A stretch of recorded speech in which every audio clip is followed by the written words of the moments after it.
Time to go.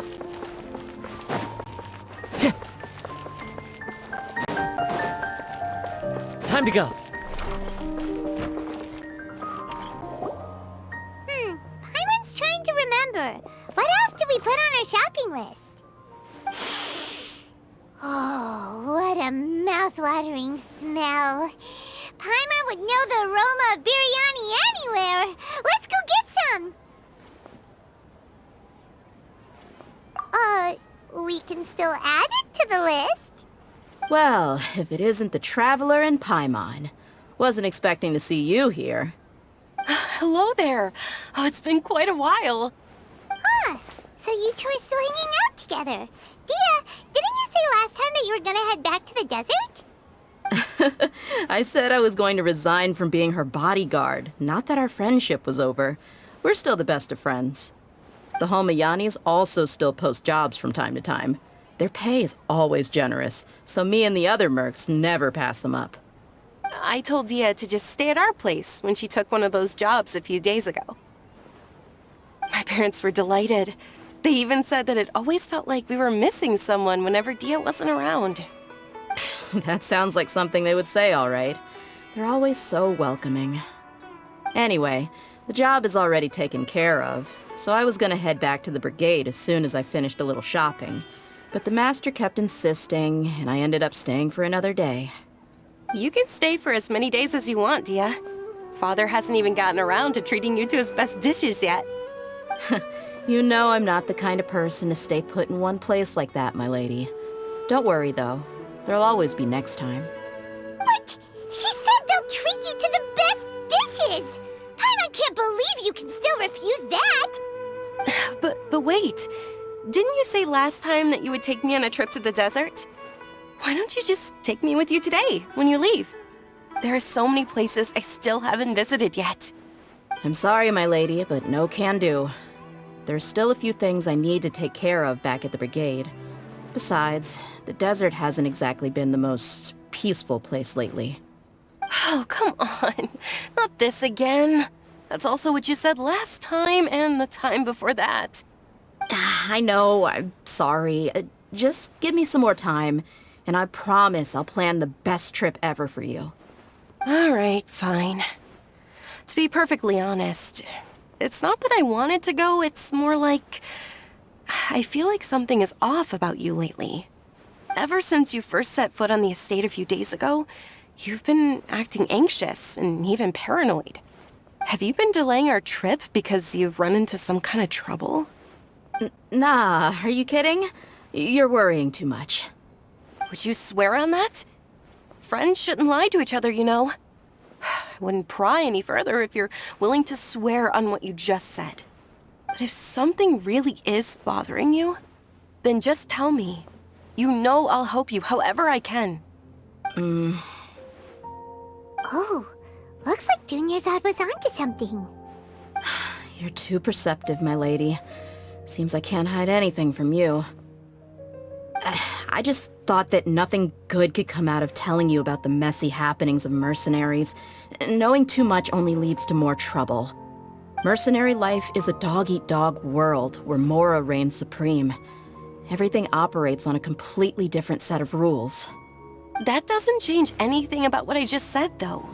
We're still friends, and I can only support you if I understand what's bothering you. My lady, you're not gonna stop until you drag it out of me, are ya? All right, I'll share what I know. Let's go somewhere else first. This isn't exactly the best place for a discussion. Okay, let's talk here. Just try not to draw any extra attention. As you may already know, the Eremites have both a lot of mercenaries and a complex organizational structure. Many mercs are no different than me, just going around looking for jobs to earn some mora. My brigade is called the Blazing Beasts. We're not a large group, but every member is loyal and brave. However, not all Eremite brigades are like mine. Some are willing to cross all kinds of lines for the sake of mora. The most notorious is a faction known as Deshret's Relics. Deshret's relics? Judging from the name, they must really look up to... Yep, you got it. I've heard that you've already crossed paths with Ain al-Akmar. They're one of the groups under the Relic's banner. Oh, you mean the group that tried to sell us the Divine Knowledge Capsule? Yeah, they weren't friendly at all. Deshret's Relics is composed of many smaller brigades like Ain al-Akmar. The Relic's headquarters issues orders to all brigades under his control. On any other day, I would want nothing to do with them. Unfortunately, though, the brigade that's stirring up trouble now is none other than Dehya al-Akmar. Dakan? I think it means beard or something. Believe me, it's a really stupid name. I found it insufferable for years. Anyway, the real issue is that Dehya al-Akmar is led by my father, Kusela. Say what now? I think I'm starting to understand your anxiety now. But what did they do? I won't go into details, my lady, but they've been involved in a lot of violent incidents. We're talking hundreds. Hundreds? Yep. The scenes tend to be quite gruesome, too. They strip the victims of all their valuables before murdering them. Not only have they targeted merchant caravans and ordinary citizens, but other mercenary brigades as well. That's beyond terrible. They won't even spare their own kind. I don't know how Deshret's Relic sees it. All I do know is that Dehya al-Akmar has become more and more aggressive over the last few years. If I don't do something about them, then even my brigade or the people of Aru village could become their next target. I just wish I knew what's driven him to do this. Yeah. How can your father do such terrible things? I don't know. People change. He's always been pretty pathetic. But at least in the past, there were still a few lines that he wouldn't cross. That's setting the bar pretty low. I mean, if he was even remotely decent, then why would I have to leave the brigade and cut all ties with him? He was loud and foolish, with no real sense of purpose. Instead of doing anything useful, he spent most of his time drinking and chasing after women. Of course, the other brigade members were just like him. Their ruckus would go on night after night. Sounds like a nightmare. What about your mother? Did she ever step in to stop them? Unfortunately, I never knew my mother.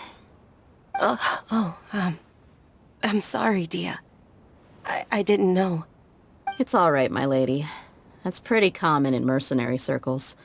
Didn't I mention that my father was chasing after women? I was the result of one of those encounters with some random person. He told me that he wasn't sure who my mother was. And in any case, she never came to see me. He'd say, "You'll be fine as long as you remember to stick with Dad." But even then, he left most of the parenting to the brigade. The one thing I do remember is that he used to tell me stories. But the problem was that he had terrible taste. He only knew a few stories, and even those tended to be pretty stale. They were tales of desert warriors defeating dragons in the forest, or stories of mercenaries rescuing princesses from rebel armies. Sounds like your typical fairy tales. More or less, yeah. They were interesting maybe the first or second time around, but after about 20 repeats, they started to get a little dull. He seemed to think those stories were the best things ever, though. He was so into them that he'd call the whole brigade over and make them perform the whole thing as a play. Even the toys he gave me would all be story props. I'd get helmets, shields, and toy swords. It was only much later when I realized that the shows were more for him than they ever were for me. What an interesting guy. Yeah, I've always found him pretty childish, but that was something I could just shrug off. I had no reason to despise him. Until I grew up and learned the true face of Deshret's relics for myself. Looting, blackmail, violence, and fraud. They not only accepted such heinous acts, they would even openly boast about them. No one in the brigade was any kind of hero. Instead, my father and his cronies were more like the bad guys that needed to be taken down. Did they really think that as long as they didn't do any of that stuff right in front of me, I would never know? I think I can understand your feelings. The difference between perception and reality must have hit hard. Yeah, but don't worry, my lady. It's all water under the bridge to me now. I had a huge argument with my father and left that place behind for good. I'm not investigating them due to any bitter feelings I still have towards my father. I just want to protect those that are close to me.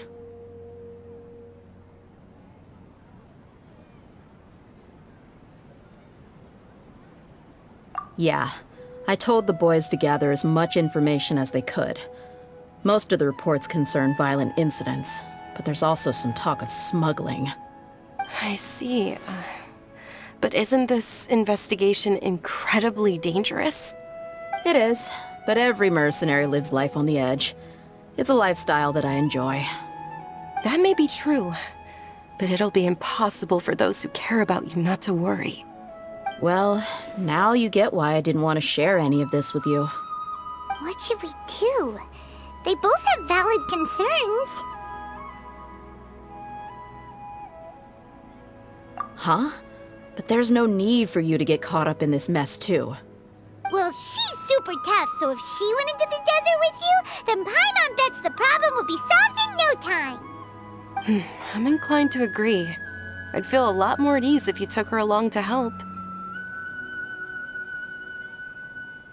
I'll wait for news from you in the city until then. Please, stay safe. I'm honored that you care so much for me, my lady. All right, then let's get moving. Our first stop will be Caravan Rebot, where we can catch up a bit with my fellow mercs.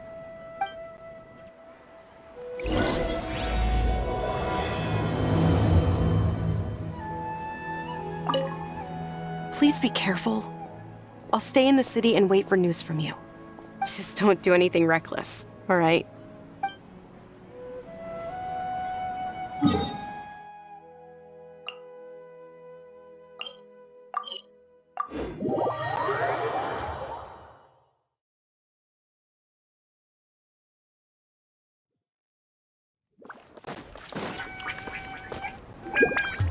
Hey, Dehya, you're back.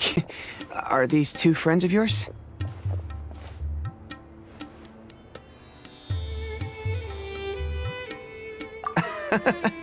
Likewise. There's no need to be so formal with us. We're a pretty casual crew. Anyway, since we've got newcomers, let me fill you in on what Dakan al-Ahmar has been up to lately. They've become extremely aggressive. Apparently, even their own now have become acceptable targets. They even attack other relics brigades, just the same as any other mercenary brigade. Even the most ferocious beasts still protect their own. And it sounds like they've thrown that straight to the wind. That's right. Once they've collected enough loot off the other mercenaries, they sell it off to a different brigade, or turn to merchants on the black market. A portion of their profits is immediately exchanged for more food and weaponry to be used in their next violent operation. That's terrible! Yeah, and it really makes you wonder why they're so desperate for Mora. A few days ago, Isham and I trailed them for a while, and even disguised ourselves as merchants to conduct trade with them. We were able to learn a few things from the exchange.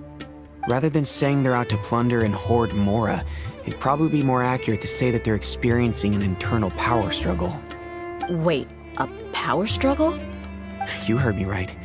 The vast majority of their victims are mercenaries from the other brigades of Deshret's relics. If their only goal was Mora, they could have gone after anybody. The targeted nature of their attacks points to a power struggle between the different brigades within the relics. That's the only plausible explanation we have. Unfortunately, we weren't able to find out anything more specific. It seems they're also trying to keep things under wraps. Oh, one last thing we discovered was that over the past few years, as Dakan al-Ahmar became more and more active, Deshret's relics as a whole became a lot weaker.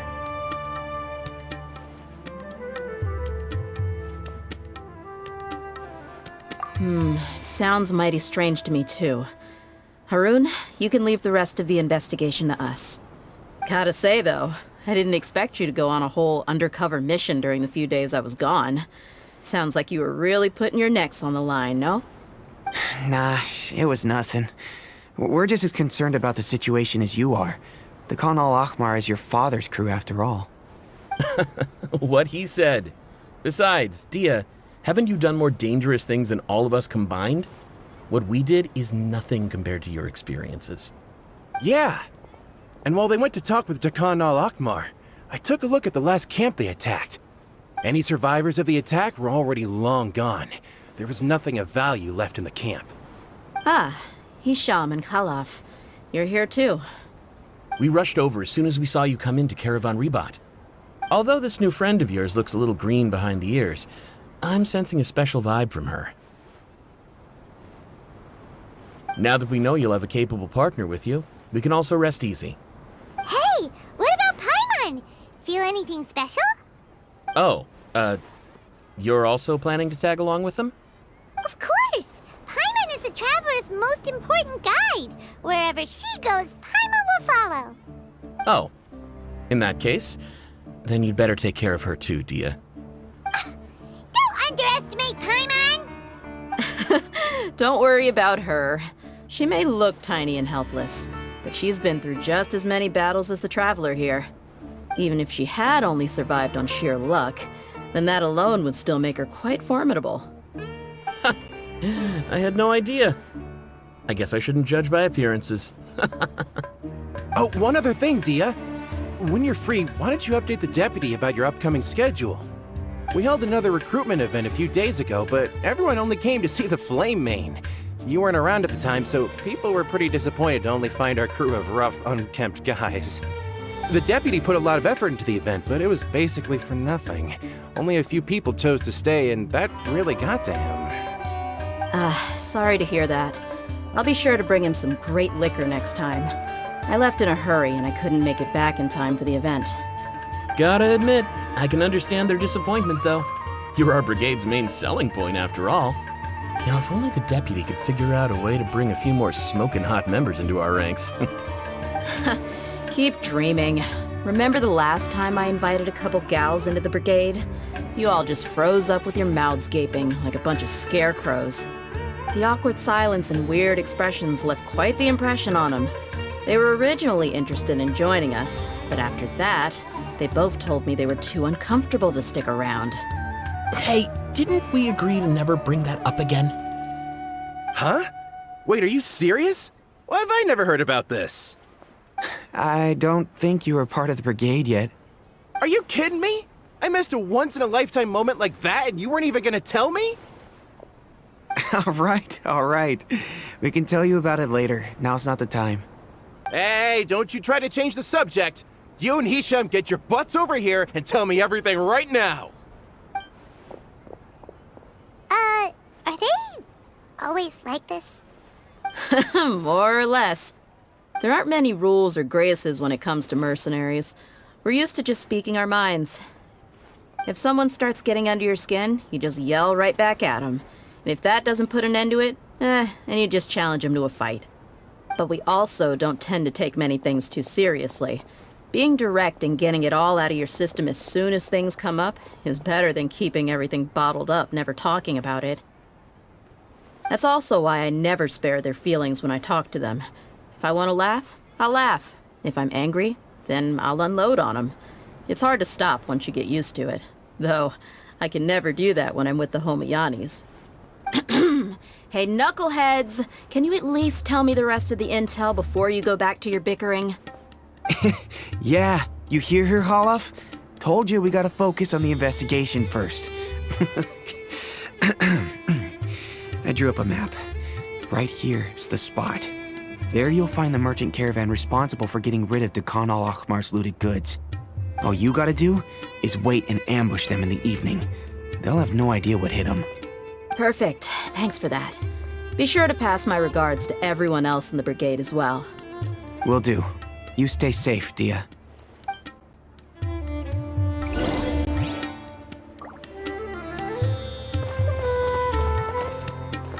Now, like I said, the two ladies Dehya brought with her were also like super mercs. I'm talking same level as Flamemane here. Oh, you should have seen it. The aura of the two of them when they were standing together, it was incredible. I was just at a loss for words, that's all. So pathetic. Hey! Shut up!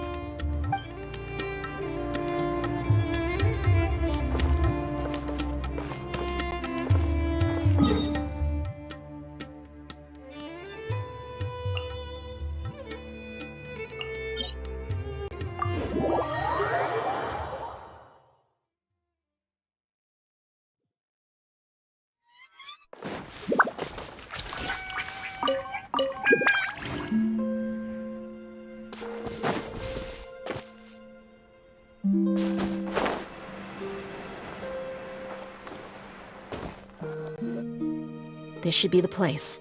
Let's find a spot to hide and bide our time. It's gonna come down to a fight one way or another, so let's all be careful. No need to worry. She knows her way around a fight. I'm not worried about that. What I meant is that we probably shouldn't go too hard on the enemy. After all, we still need to get information out of them.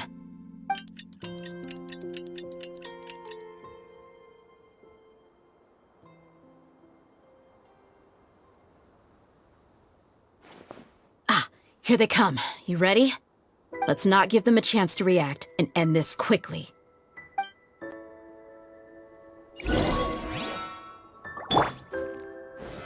Solidify!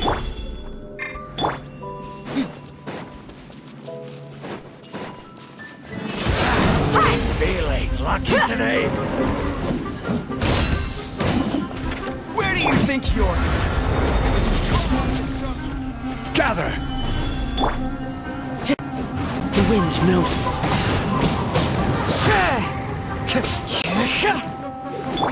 Umbrella warfare, I guess. Coming at ya. Hiya! On this one.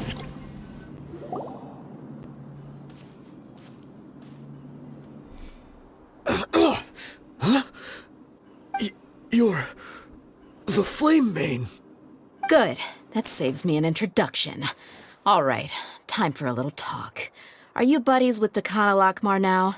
Tell me, what are they after? You know the code of being a mercenary just like everyone else. The first rule is to never divulge key information about our employer. What makes you think I'd talk? Ha!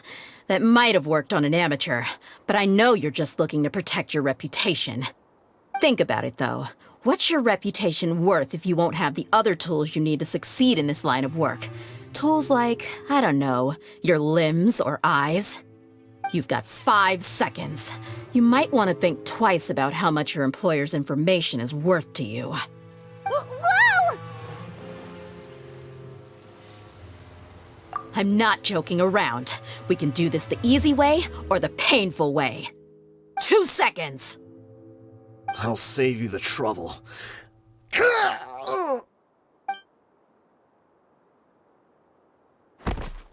Huh? Are you crazy? He tried to bite off his own tongue. Quick, search the area for any first aid supplies. I definitely didn't expect him to go that far. Thankfully, the wound wasn't too deep, and he just passed out from the pain. But why would he be so extreme? I just wanted to test his mettle. You can get a lot of mercenaries to talk just by threatening them. I didn't expect him to be willing to go through so much pain just to deny us some intel. Well, he's out cold for now. We could wait for him to wake up, but maybe it's not a good idea to interrogate him any further. What should we do? Yeah, don't worry about it. It'll be a waste of time to interrogate him again after that. He might just hurt himself again if we start asking. There are lots of goods around here. Let's search the area. Maybe we'll be able to find something. I'm really sorry.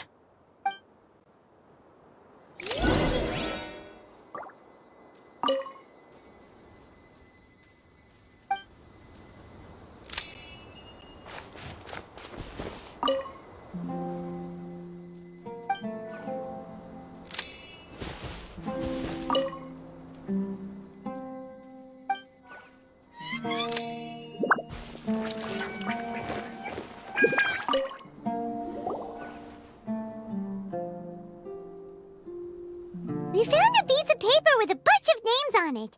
Maybe it's a record of something. Let me take a look. If this really is a merchant caravan, they should have a record of their transactions. Yep. I see an entry for Dakana Lakmar right here. Kusela, Idrisi, Bashar, and Takriti.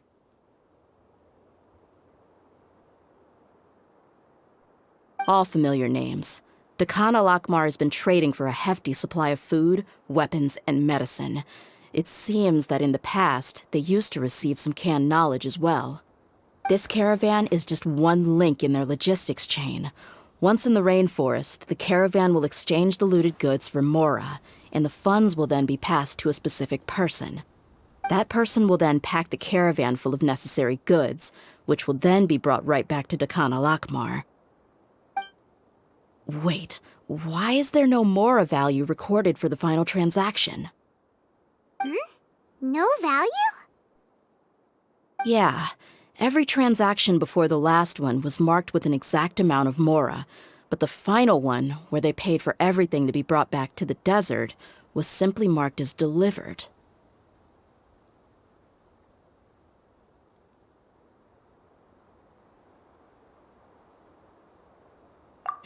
Perhaps. But they couldn't have known how much they would make off selling the loot. Do they not care about profit margins at all? Anyway, the next part's the records of the goods themselves. There are a lot of entries. Everything was probably sourced from the rainforest. Huh? What's wrong? Shahzaman Homayani? Homayani? You mean Dunyarzad's family? Could it just be another family with the same last name? I'd be surprised to find someone with the exact same first and last name. Shahzaman Homayani is Dunyarzad's father, and the head of the Homayani family. Just what the heck is going on here? I'm sorry, you're right. I'll consider what we found and not jump to conclusions just yet. But what this piece of paper confirms is that the Homayani family has been providing goods to Dakana Lakmar. What if the Homayanis have been kept in the dark and don't know they've been trading with Dakana Lakmar? That's a possibility, but if that was the case, why is this caravan specifically named Shahzaman as their person of contact? They could have just as easily bought goods such as food and medicine directly from Caravan Ribat or Port Ormos.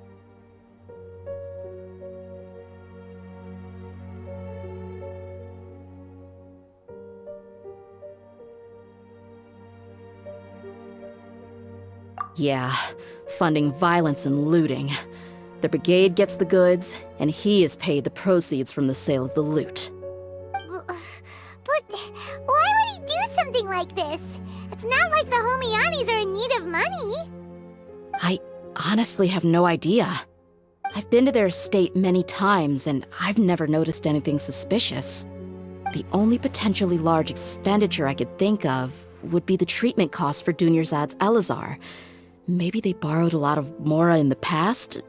But that's still just a speculation. I don't think the Master would stoop so low to make Mora.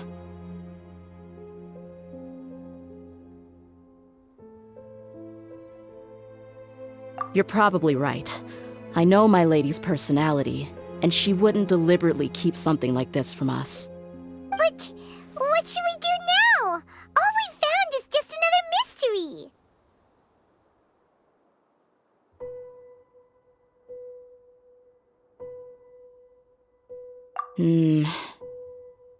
If you ask me, we already have no choice but to confront her about this. I'm not worried. It's too early to make a verdict yet. I still have faith in the Homayanis. Let's go find my lady again. We'll tell her everything and see if she's willing to lend us her support.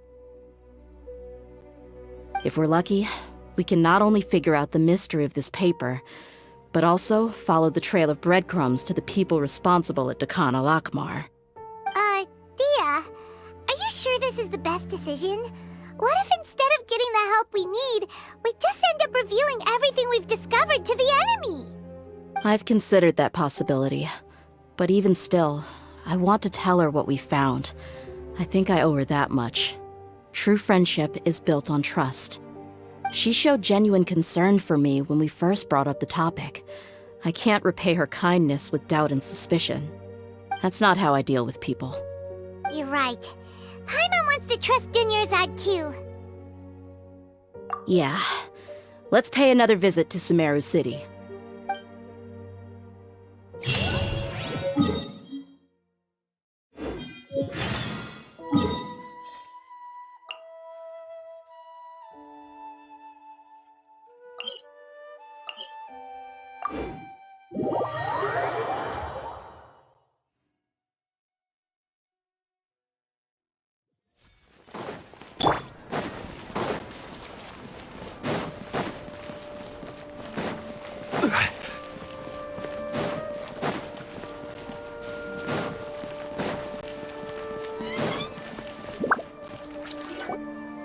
We're back, my lady. Oh, you're back a lot sooner than I expected. You mustn't have run into any trouble then. Well, how did it go? What did you come up with? Actually, we're still investigating. It's just that we've discovered something strange. I see. The clues you found have led you back here, in the city? Something like that. Yeah. You all look a little dispirited. Whatever you found must not have been very encouraging after all. Why don't you discuss it with me? Maybe I'll be able to say something to cheer you up?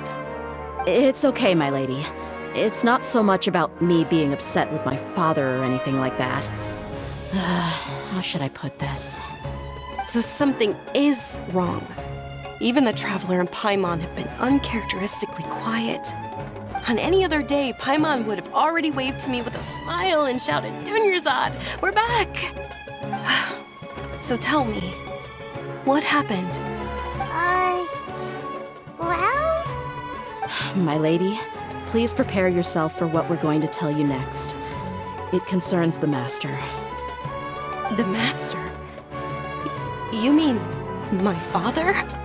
Okay, I understand. Don't worry about me. I'll listen as attentively as I can. My father has been supplying goods to Dakan al-Akmar? Yeah, it makes as little sense to us as it does to you. I've never doubted the Master's integrity, so I'm having a real hard time rationalizing how he could ever support an infamous brigade like them. Maybe he's not actually aware of the full story and just stumbled into the deal by accident. I can't help but agree with the Traveler. Huh? You mean you feel the same way, Dunyarzad? Thank you for sharing all this information with me. Since you've told me everything you know, I should also tell you about some doubts that I've been harboring for quite a while. In the past, I thought that my father hired a bodyguard for me so that I wouldn't run away and get lost. However, there are plenty of capable mercenaries in the Corps of 30. Why did my father go out of his way to hire Dehya? About that. Well, the Homayanis really needed bodyguards, so they reached out to the Blazing Beasts. Later, the Master told me that I was one of the best mercenaries he'd ever seen, and that I should stick around to become one of his bodyguards. He offered me a pile of mora, so I just signed on. Well, but that didn't really answer my question. Just think about it. Why did my father specifically reach out to the Blazing Beasts? Maybe the Corps of 30 just didn't have anyone available, or maybe someone recommended us. I've never given it too much thought. I think I get what you're saying. You'd think none of this was a coincidence. Precisely. At first glance, nothing seems strange or out of place. But there are many parts of the story that don't actually make any sense. If my father had always been in contact with Dakan al-Akmar, then it would make sense for him to bring Dehya into our house. You mean the goal all along was to get Dehya to be your bodyguard? No, that's too much of a stretch. I cut all ties with my father a long time ago. He has no control over my life anymore. But that still doesn't rule out the possibility that your father has still been trying to influence your life without you knowing. So, the Master was not likely an innocent victim in all of this?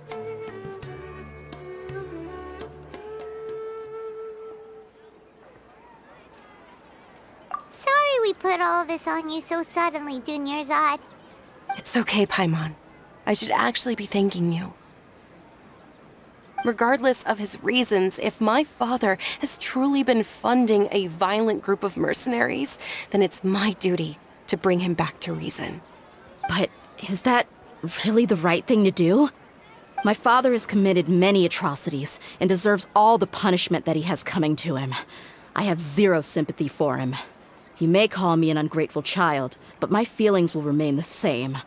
However, the Homayani family has treated me with nothing but generosity and kindness. If we decide to investigate this further, we could end up implicating the entire Homayani family. I would be biting the hand that's fed me over all these years. Dehya. It's all right, Dehya. If anyone were to ask, you could always just say that I'm the one who instructed you to get to the bottom of this. You don't have to do that, my lady. I'm not conflicted because I'm afraid of taking responsibility. Besides, you're the one we should all be worried about right now. Hey! It's still too early to give up hope! What was the thing about friendship again? Right, yeah, trust! You said that yourself, Dehya! Besides, there's no point on getting all riled up before we've confirmed all the facts!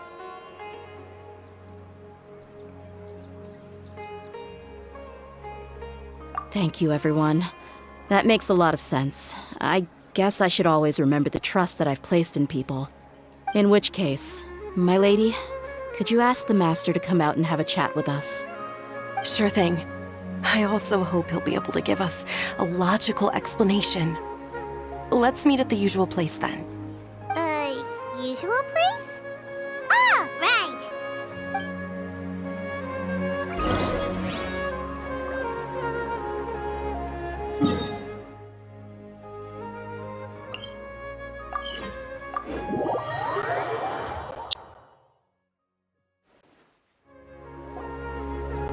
Thank you for coming, sir.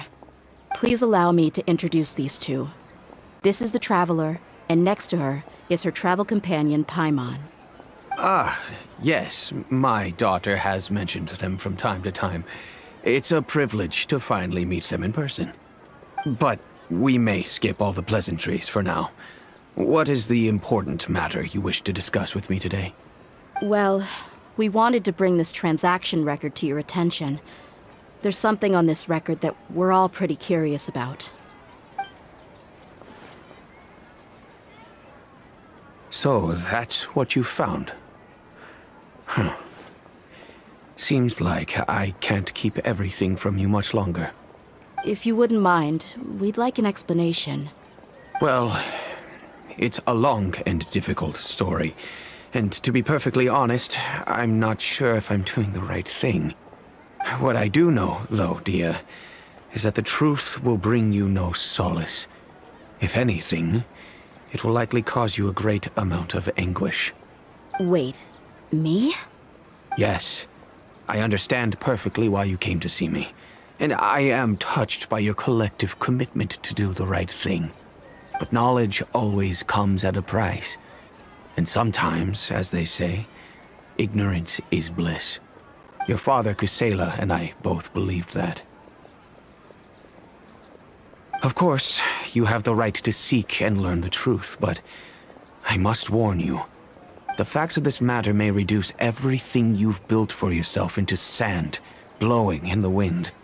If you must proceed, then Kusela's heartfelt efforts will also fade into the wind like a fleeting mirage. His heartfelt efforts? I'm sorry, sir, but I'm not sure I follow. I've made it this far in life without a single drop of my father's support. I have my own ideals and ways of looking at the world, as well as people and causes that I've chosen to cherish and fight for. None of these things have anything to do with him. I came here today to support you as the head of the Homayani family. No warning will change my stance on that. I understand. Then let me tell you a little story. Our family once needed to take a trip to the desert when Dunyarzad was just a baby. Along the way, we were attacked by bandits. They had superior numbers and quickly overpowered our bodyguards. When all seemed lost, a group of passerby Eremites lent us their support. Those Eremites were Kusela's brigade, Dekan al-Ahmar. Kusela's men told me that the attackers were Eremite mercenaries, just like themselves. I was shocked. Why would Dekan al-Ahmar go so far to save us and not spare the fellow Eremites? Kusela was grinning and walked over to play with baby Dunyarzad. She was startled by his unfamiliar face and nearly started crying. Really? I never knew. He said that he had no particular reason to help us.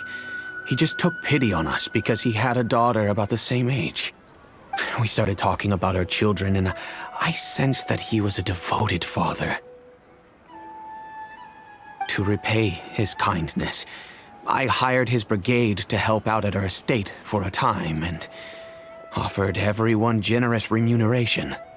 So, that's what happened. It was many years before I saw him again. I almost didn't recognize him the next time he came knocking on my door. The man I knew to be strong and healthy had been reduced to a shell of himself. He couldn't even walk anymore without his cane. So, what happened to him? He was perfectly fine when I left the brigade. I'm not too sure myself. The only thing that didn't change was his cheery disposition. He said there was absolutely nothing to worry about and that he had gotten into a fight. That was all. He then suddenly asked me if Dunyarzad, now that she had grown, would need a bodyguard of her own. At the time, Dunyarzad was going through a particularly severe bout of her Elazar. There was no need for her to have a bodyguard when she could barely leave the house. But he kept coming back to the topic. Come on, it never hurts to be safe. How do you know a bodyguard won't come in handy one day? I was completely lost at first, until he recommended the Blazing Beasts, and in particular, a mercenary named Dehya. So he was the one who recommended Dehya to you. Indeed. He didn't say it out loud, but it was clear that he saw Deshret's relics as an evil group who would eventually corrupt every member in their ranks. He was already beyond redemption, but he hoped that he would be able to detach his daughter from the vicious world of mercenary life. If Dehya could stay in my house and keep working as a bodyguard, then gradually her affinity for the desert would decrease, and she'd be able to leave her previous life behind. And that's why you offered her such generous compensation? Yes, but not just because of that. From the moment that he asked me for that favor, I also began to see Dehya as my own daughter. And that's also why I tried to persuade you to stay when you asked for permission to leave. I was willing to spend however much it took. Kusela saved my daughter and me all those years ago in the desert. I could never refuse him entrusting his daughter to me. He was always like that, acting like he's oh so smart and self-righteous. Kusela said that he'd reimburse me for a portion of Dehya's fees. I refused to take any mora from him, but he'd always send me funds anyway. Eventually, I just accepted them as a token of his gratitude. And that went on for a while until I received another letter from him a few years ago. The letter contained a request to help him buy food, weapons, medicine, and even explosive materials. Wait! Isn't that around the time that Dekan al-Ahmar started becoming more aggressive? That's right. When I started to hear some nasty rumors, I became wary. I wanted to meet him face to face to discuss things. But by then, he was no longer receptive to my requests to talk. If I had to guess, it's probably because he doesn't want to put Dehya at risk.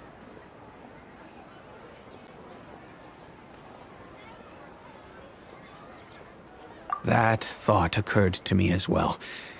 I figured that he probably came to me for help because he had nobody else to turn to. After some deliberation, I decided to send him some food and medicine. I turned down all his requests for explosives and weaponry. I am aware that even such a reduced gesture of support could lead to others coming to harm, but I could not simply reject his plea for help. In the end, it probably was the wrong decision. I plugged my ears to the rumors and just chose a solution that made me feel least guilty about myself. If you can, please tell me where he is now. None of the things he's doing right now make any sense if he's just trying to keep me from getting tangled up in his world. If all he wants to do is steer clear of me, then maybe he shouldn't have brought me into this world in the first place. Oh no. Dehya, please don't feel that way. I'm just angry because I can't wrap my head around any of his actions.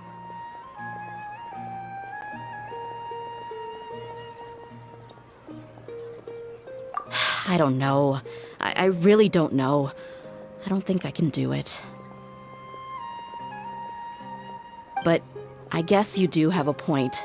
We haven't uncovered the whole truth yet. We still need to figure out his exact actions and reasoning for these last few years. I'll do my best to help. Of course, anything between the two of you would need to be resolved between you and him alone. I don't know Kusela's exact whereabouts. Outside of supplying his brigade with some goods, I tried my best to avoid getting involved any further with him.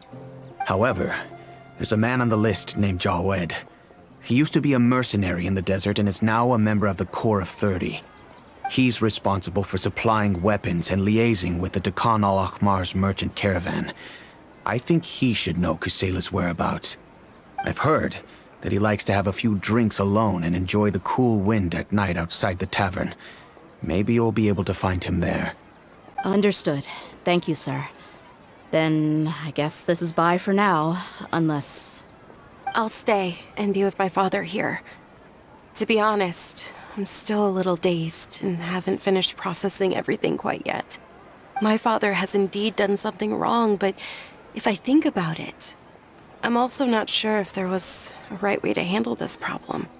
I feel like our only course of action is to turn everything we know over to the Corps of 30 and let them render judgment. Yes.